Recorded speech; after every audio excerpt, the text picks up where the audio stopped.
હવે ગુજરાતમાં હીટવેવના રાઉન્ડનો અંત. વહેલા ચોમાસાના સંકેત વચ્ચે વાતાવરણમાં ભેજ વધતા અસહ્ય ઉકળાટ પરેશાન કરશે.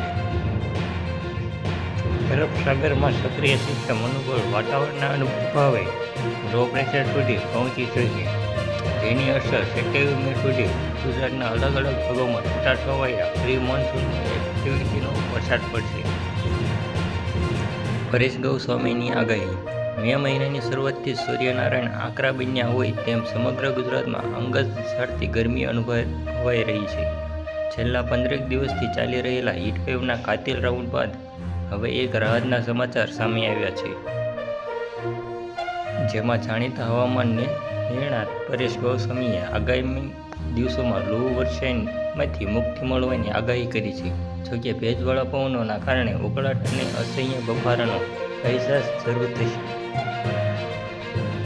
પરેશ ગોસ્વામીના જણાવ્યા પ્રમાણે અત્યારે નૈત્ર ઋતુનું ચોમાસું તેના નિર્ધારિત સમય કરતાં થોડું વહેલું ચાલી રહ્યું છે. શ્રીલંકાના લગભગ 50%થી વધુ ભાગોને આવરી લીધા બાદ હવે ચોમાસું ઉત્તર શ્રીલંકા સુધી પહોંચી ચૂક્યું છે. મોટાભાગે 1 જૂને કેરળમાં ચોમાસું બેસતું હોય છે.